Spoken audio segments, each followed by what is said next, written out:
Hey, what is up guys? Welcome to my Good Cards for Beginners guide on Duelyst. We are just going to be covering neutral. This way everyone can kind of see what cards are good. Obviously if it's neutral everyone can run it. I will be going over like basic decks for each faction really soon, but I just wanted to go over some of the good neutral cards so some of you guys that are just starting out in the game can kind of get started and kind of see what cards are good, what cards you should actually craft in the very beginning, because obviously you guys can disenchant cards, and if we go to the crafting section over here, you can see that you guys can go ahead and like disenchant cards or create them using spirit. So spirit is essentially the in-game other currency. There's gold, which you use to buy packs, and there's spirit, which you use to actually create specific cards. You don't have to have one copy of the card to create it. You can look at any of the cards in the game, which I think is awesome. But I just want to go over the good neutral cards for all of you beginners. This way you guys can kind of get started.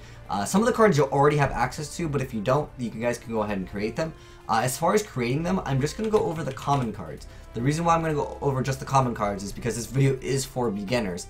Later down the line, I'll probably make a more advanced one, but it's just to help you guys get started out in the very beginning. So anyways, let's go ahead and jump right into it. So good common cards that majority of decks can play. Obviously, if you're playing a very specific deck, some of these will be not as great as other cards, but for the most part, any deck can really play them. So starting out, Jaxi. Jaxi is a really great card, especially since he only costs 2 mana.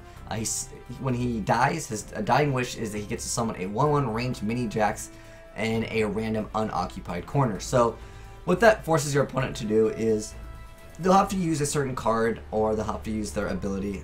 Against Abyssian, it's not that great, just because they're able, well, if they're playing Abyssian and they have the ability to just destroy one unit and then spawn a creep, then at that point the Jaxi isn't as great, because the range mini Jaxi is what you want. Some things like Lionar have kind of trouble dealing with ranged units, especially if they're on the opposite side of the map and they're trying to rush you down and it spawns in the opposite corner. That can be pretty nasty for them. They'll have to burn a card that they might not want to burn early on. For example, like the one that destroys everything that's not near them. That costs 4 mana. That's not really worth it, but sometimes if they play too aggressive early on and you keep on hitting them, like you're reducing their artifact and stuff like that, that can be pretty good. So yeah, Jaxi is just overall really great. But again, against certain things, obviously there's matchups and things where it doesn't become as great. So Jaxi is pretty high value. Also, something that is relatively high value is Maw. So its opening gambit is to deal 2 damage to a nearby enemy minion. So there are a lot of things that you can kill early on. Like for example, Sojourner. Sojourner could be a really good card to kill early on. That's a really popular card that people summon. So if you're able to just get rid of that a little bit faster, because that's not dealing damage by attacking, so they won't actually get the draw. So if you can hit that, maybe attack them once and kill it, that could be advantageous. Or if anything that just happens to have low attack, you're able to just kill it immediately. So Maw can be okay as well. Next up, Force Field's okay for PvE. If you want to just invest yourself into like one of these, if you want to play against the AI, Force Field is excellent just because they don't know how to deal with it as well as actual players, so you can use that real easy to your advantage. I wouldn't really recommend playing more than one if you want to get started in the game. I'd recommend just saving your spirit to create actual, like, you know, more meta cards, so to speak. But definitely Jaxi. Jaxi is like really good. Maw, it can be okay. Again, it depends on your deck. And the Force Field just for PvE. Other great cards are Frostbow Naga. So its opening gambit is to deal 2 damage to all minions and generals around it. So you're able to kind of play more aggressively. You can get rid of certain things. If you are playing Songhai, Silhouette Tracer can be good, because obviously teleporting your general, and then, you know, doing backstab on your general can also be pretty good if you happen to have that item. And very good stuff indeed. Dancing Blade is also a really good card to craft. So it deals 3 damage to any minion in front of this, and it costs 5, and it has really decent stats, and it's an opening gambit. So at that point, if your opponent responds with like a Dark Transformation or anything, you've already got its utility out of it, and it only costs 5 mana.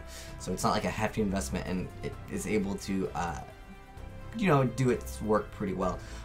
Ash over here is not bad, because its opening gambit is to summon 2 copies of this minion on random spaces. It does cost 5, but just having more monsters, if you're playing Abyssian, you have more access to it. I mean, it looks like an Abyssian card, but very good stuff indeed.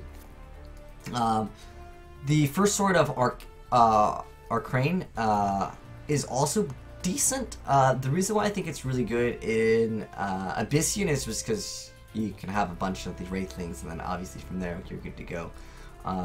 Yeah, I think it's excellent. Another decent card, the Wartown can be okay. I personally think that Whistling Blade is much better, just because it has higher defense, and when you have something with Provoke, you want it to have as high defense as possible generally. You're not trying to go for damage, but it's up to you. Again, it depends on your build, what you're playing. Death Bladder can also be good, but I feel like Naga, there's also a 6 cost, Naga only costs 4, but it only deals 2 damage, but I mean, if you really want to deal 3, I guess you could, but for the most part, I think that Naga does what you want it to do. The other one just costs too much mana, and that's just the way I see it. Because after 6 mana, there's very few things that you can follow up with as far as late game goes. Okay, as far as common cards that you guys will already have, so let me go ahead and go back just to the deck build. So I'm just going to be going over cards that you guys should have. Just by playing the game, you'll just unlock the cards. So we're not going to go over any of like the rare or epic cards, or obviously legendary ones, because this video is for beginners. So we're just going to go over the cards that have like, there's no like little icon right here, if you see that. So Putrid Dreadflyer, it can be okay. It's one of like the earlier flying units. The reason why I can recommend this card is because it can go anywhere. You can kill problematic things early on. For example, like the Abyssian, they have the it costs 3. The Shadow Watcher, this can get really nasty fast, so if you get rid of that early on, that can obviously be pretty advantageous. So I'm going to go to crafting, so I have the screen of all of them. So yeah, that could be pretty decent. Just go ahead and get rid of those as quickly as possible. What else is good?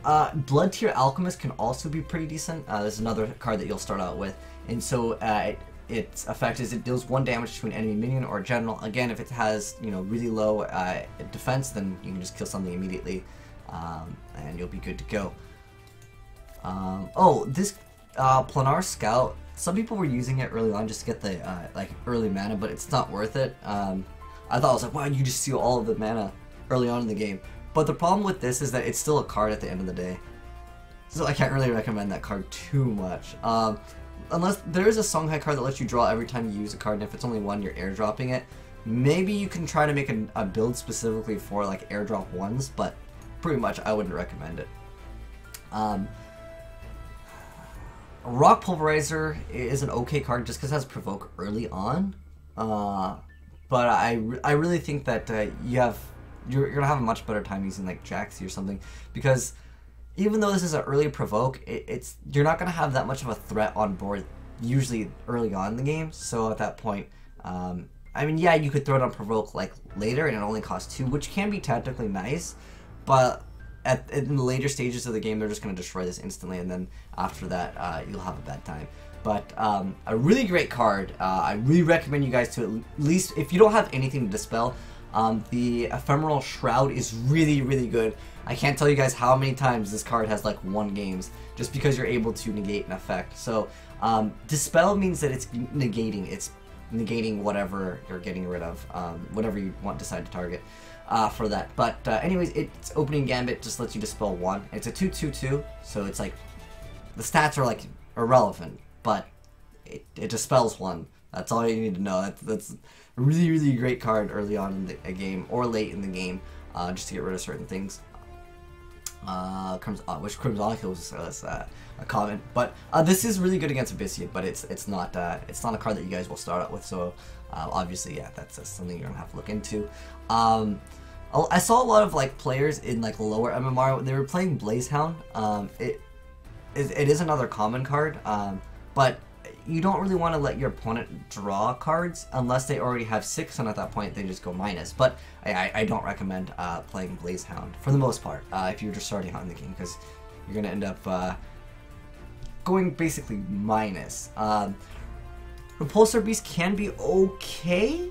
It depends on, again, what deck you're gonna have. But Saber Spine Tiger, a really simple card. It's a 3/3. It's a 3 mana cost, a 3/2, and it has Rush. Rush allows you to attack and move the same turn it is summoned. So I think this card, it's overall pretty good. There's a lot of players will play one of these. It depends again on what type of deck you are playing. But even if you're playing Abyssian, which generally likes to set up, it still can be okay, just because you can proc things like Death Wish and things like that. Going back to other, Sarlacc is too good, man. He is unfortunately not common, or a card that you will start out with. Black Locust, when I first saw that card, I thought it was so amazing. Primus Shield Master is a pretty decent card. It just has, it's a 3/6 with Provoke for 4 mana. It's not too bad. I think it's just a decent level card. Let's see, what else do we have that can be decent. I've seen some people, even in gold, use Hailstone Golem, but I don't think it's that great, honestly. Thor Needler isn't bad for a 4. To have 6/4, this card definitely is something you can think about. Young Flamewing can be used in like Songhai because it has flying, so obviously with Backstab you have access to, or just equip cards then Backstab. But the Songhai already have a card that's flying, but if you maybe don't have that, because I think that one, you might have to craft that one. Let me go to the Songhai real quick to check the flying. Scarlet Viper, you do have to craft that, and it's a 5. It's 5 mana cost and 2 and 5. I don't know. I think this one might just be better, but there are certain things in Songhai that supports Backstab even harder. So at that point, obviously, Backstab, since it has so much high value, like there's a card where if you equip it to something with Backstab, you could draw a card during the end. So you can take that into consideration if you would like to. But going back into the other great cards, Brent Moss Golem isn't bad. If you're playing like Lyodar, then obviously you have an airdrop for it's a 3/10 and it has airdrop provoke, so that outclasses this card times like 10. Necroseer is something that some people play. Dying Wish is just a draw card. It's not too bad at all. I could recommend this card. It's not bad. And let's see what other good cards are there. Storm Metal Golem. I wouldn't really recommend that because it doesn't have an effect. And when you have just like these big beaters, it's not bad though. It's not like completely trash. Oh, Bloodletter. You also get this card. So you guys will have access to this card. So it deals double damage to general. So what it does is it provides you with something that's a relatively decent threat. Late game, this can be pretty nasty if you are playing like Lyodar and you're right in their face anyways. So yeah, Bloodletter I could recommend, again, for certain like builds. It's just very good.